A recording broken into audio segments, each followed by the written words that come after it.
निंभा येथे माकडांच्या उड्यांमुळे विद्यार्थी भयभीत. 100 वर्षांच्या शाळेत सुरक्षेचा प्रश्न ऐरणीवर. मूर्तिजापूर तालुक्यातील निंभा येथील शाळेत माकडांचा वावर वाढल्याने विद्यार्थ्यांमध्ये भीतीचे वातावरण पसरले आहे.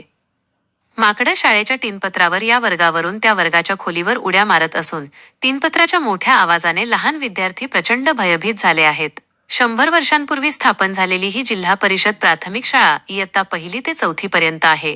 या शाळेची इमारत जुन्या पद्धतीची असून त्यावर अजूनही टीनपत्रे तशीच आहेत. शाळेला 15 वर्षांपूर्वी फक्त 2च पक्क्या इमारती मिळाल्या असून उर्वरित 4 खोल्या अद्यापही पक्क्या करण्यात आलेल्या नाहीत. त्यामुळे अपुऱ्या व्यवस्थेअभावी 2 वर्ग अजूनही या कच्च्या इमारतीमध्येच भरवले जातात. नुकतेच 30 जुलैपासून शाळा सुरू झाल्याने उन्हाळ्यापासूनच शाळेच्या परिसरात मुक्काम ठोकून असलेल्या माकडांचा त्रास आता वाढू लागला आहे.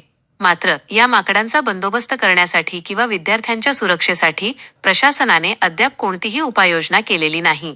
प्रशासनाच्या या दुर्लक्षामुळे पालक व विद्यार्थ्यांमध्ये चिंतेचे वातावरण निर्माण झाले आहे. डिजिटल महाभूमीसाठी निलेश बगेवार, निंभा.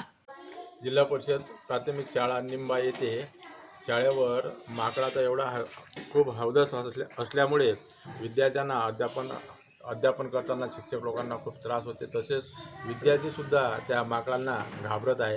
त्याच्यामुळे अध्यापन व्यवस्थित होत नाही. तरी त्याच्यावर शासनानं काहीतरी उपाययोजना करावी, त्यातून मार्ग काढावा.